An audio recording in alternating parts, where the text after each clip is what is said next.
2021 was in many ways the return of the movie theater experience, which means we got our blockbusters back, which means we got a ton of brand new comic book movies. So today I'm going to rank all 8 comic book movies we got in 2021 from the worst to the best. Before I properly get started today with my ranking of the 2021 comic book movies, I want to know your rankings, so go ahead and drop them in the comments below. Anything and everything, just drop it down there and start a conversation, because it's always the most important part. And if you like what you see here, make sure you click that subscribe button, because if you like movies and TV, this is the place to be. Also, I will only be ranking the live action theatrical releases comic book movies that we've gotten. If you want to add the Justice Society movie, the Injustice, and Batman 2-parter Long Halloween movies, feel free to do so.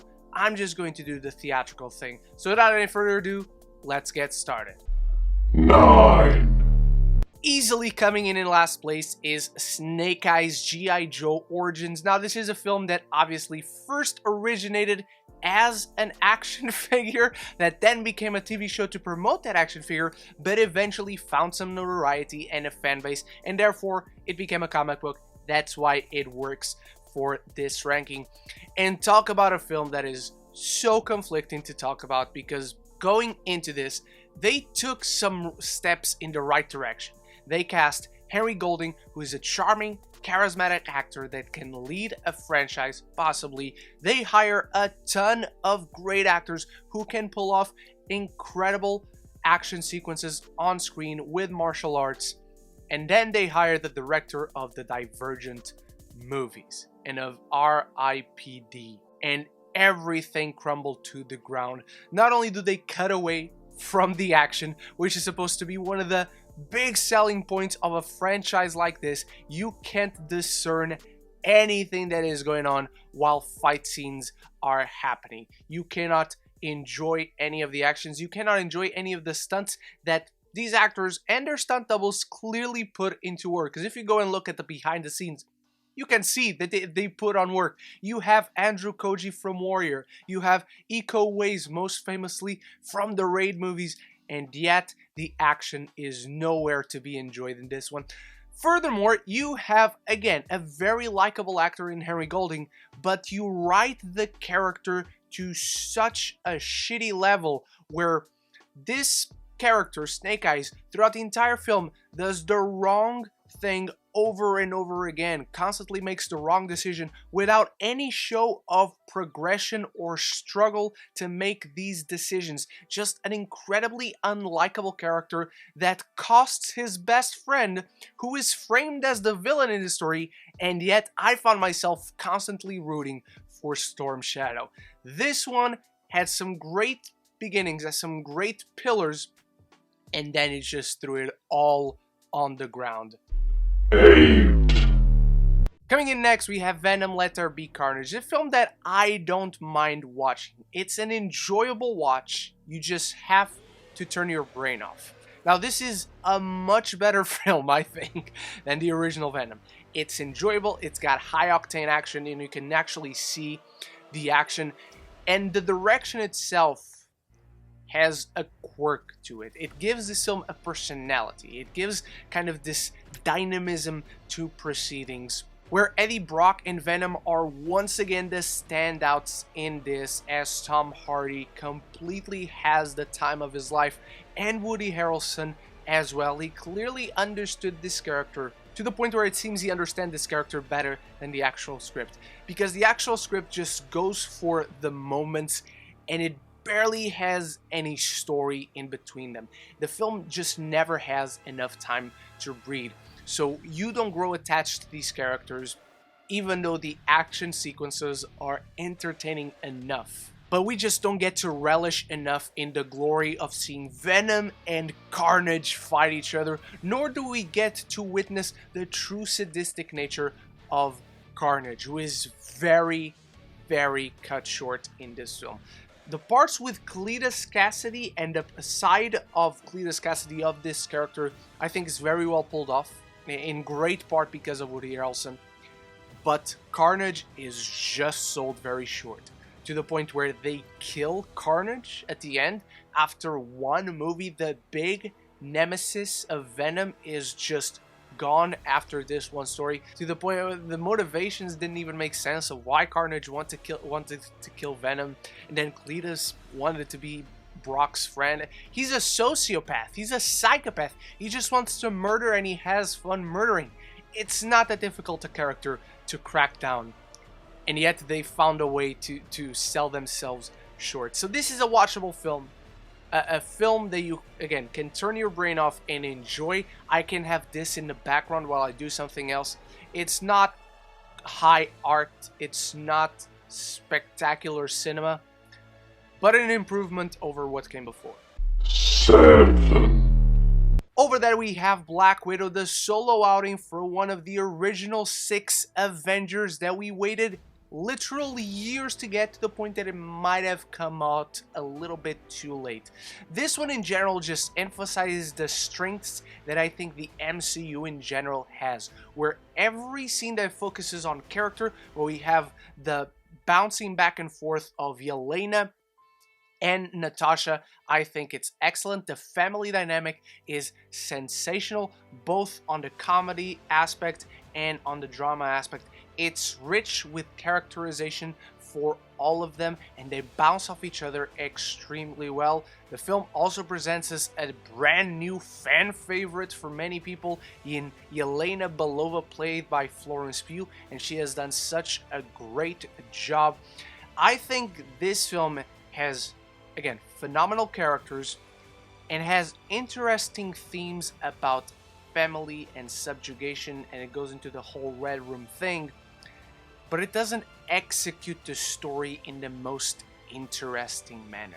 Furthermore, I think the action is cool. I don't get why everyone gets up in arms about the action. It's good, it's solid, but it's also not the best one. The biggest issue I have with this one is really how sucky the villains are.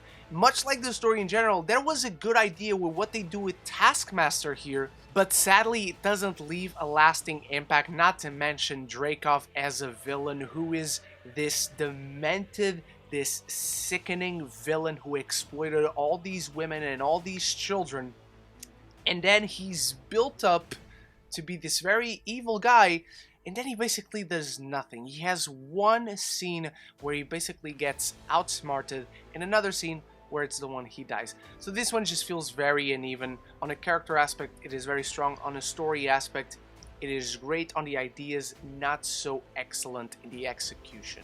6.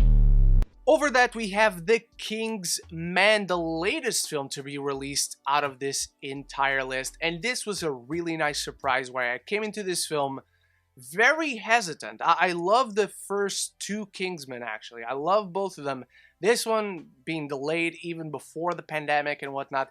Very afraid going into this. And Matthew Vaughn managed to keep the exhilarating action, the quirky sense of humor that identifies the original 2 movies, that give this franchise its identity, but then have an interesting angle to tackle it with, where the setting is World War I, and we get to see quite a bit of the horrors of war and the effect it has on these characters, but a more somber tone that grounds it closer to reality, and a really strong father-son connection at its core, driving the story through. It's also a great action vehicle for Ralph Fiennes, who gets to have his kind of James Bond-esque outing with this one. Very entertaining. Again, keeps all that great action that identifies the first 2, that sly, dry, very British sense of humor that I personally really love. Some of its shortcomings are that the changes in tones, the balance between the identity of what is a Kingsman movie and this new somber, grounded atmosphere, can feel pretty jarring at points when it changes between one another, but overall still an impressive feat, and I just thought the villain was not that memorable. And so this one, while it revitalizes the franchise a little bit, whereas Golden Circle was not received well by many people, unlike me, who I love it, It can also feel like it peaks very early on and then it continues, but it still has some really nice unexpected qualities to it. 5, Coming in at number 5, Zack Snyder's Justice League, the film we waited years and years and years for, and right now we start to get into the great ones for me. This is a grand, big odyssey of the film, where it's entirely an artist's visions laid down in front of us for us to witness, and we get to witness this grand adventure of the Justice League as envisioned by Zack Snyder, and it's such an improvement over what we got previously. Some of the best Superman moments are in this film. for Darkseid. Not impressed. Some of the best interactions between the entire Justice League are in this film. You get to feel so much for Batman, who is going through this struggle that he's guilting himself over the loss of Superman and what is happening right now. Cyborg went from a character that didn't even need to be in the film in the previous cut, and now in this one, he is so much the heart of the entire film that brings the Justice League together. What draws this one back a little bit to me is not the runtime. I enjoyed every single one of the 4 hours of this film. The action is stellar. I love Zack Snyder as a visual storyteller. What draws it back, it's not necessarily issues with the film, but it's issues that we never got anything, and we're not gonna get anything past this, because there's some great world building here for this one movie, but for what would be the future, this grand Justice League trilogy by Zack Snyder, and there's such strong groundwork laid here without getting in the way of this one story, but it ends up falling flat because we're not getting anything. The one scene I would take out of this one would be that nightmare scene with the Joker and whatnot. I did not enjoy that scene whatsoever. Not in isolation, I just don't feel it belongs in this film. But this one does what it goes for so purely, where it's Zack Snyder's vision and intentions for this film from beginning to end. But sadly, we're not going to get to see anything of what he laid the groundwork for in this one. And so it falls just a little bit flat.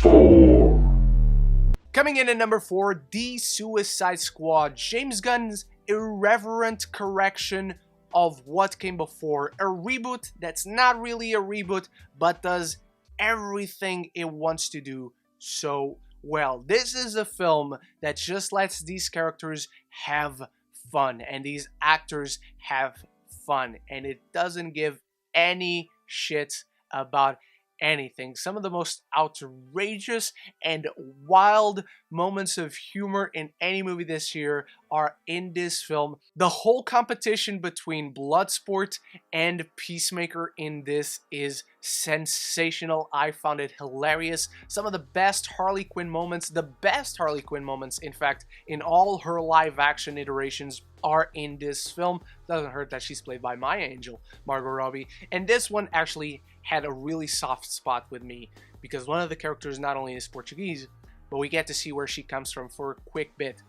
And I got to see my city, my hometown, in a comic book movie. And that was really special because not many movies do that. Not many Portuguese movies do that. So the fact that I got to see this in a comic book movie that in general I already loved, with also a really nice villain in Starro that mirrors the journey that our main Suicide Squad is going through. There's just some really nice themes that play around with each other in this one, and so I cannot wait to see more of these characters and this iteration of Task Force X. It has all the personality and all the tropes of a James Gunn production, and that just gives it that vitality, that identity that makes it stand out so much from everything else in the DCU. 3, But bringing us into the top 3 is Eternals, the most controversial comic book movie of the year. I think this is just the kind of story that I love a grandiose mythology of these godlike beings that, as we see their journey through the earth, we learn so much about them, of their family dynamic, and structurally this is just a getting the band back together kind of film, and I love getting to know each of these characters, some a little better than others, as the film constantly goes back and forth in time periods, while on the present alone, we're going out throughout the world to get the band back together. It did make me feel a little bit of narrative whiplash, but honestly, that's the only issue I had with the film, because I fell in love with these characters. I fell in love with the themes that the film was exploring through these characters and through the strong relationships formed. In fact, I love certain moments in this film so much that it led me to make my first, and so far only, I apologize for that, video essay on the channel, and it's right here if you want to check it out. This is just something that I want more of in the MCU. This is like the cosmic side of the MCU that talks about the origins of the universe and is philosophical in the themes that it's exploring. It has some parallels for religion, for mythology, as we explore their journey in the earth through the thousands of years that they lived here. We see how they influenced our history and our mythology, and they just expand the entire scope of what the MCU is and can be. This is one I want more of. I want more of these kinds of stories as a paradigm shift kind of within the MCU that I already love, but this was more than welcome for me. This was truly the significance of the word epic. Just shy of our first place is Shang-Chi and the Legend of the Ten Rings. This film really surprised me. I expected to really enjoy it because it's an MCU film, because it's a martial arts film and whatnot. This blew me away in many ways, because at its core, what we have is a family drama, a father who's the villain within the framing of the film, even though he's not really evil, he's more of an antagonist. And then we have our hero, and the thing that I really love about Shang-Chi is how it twists its own archetype when it comes to its story.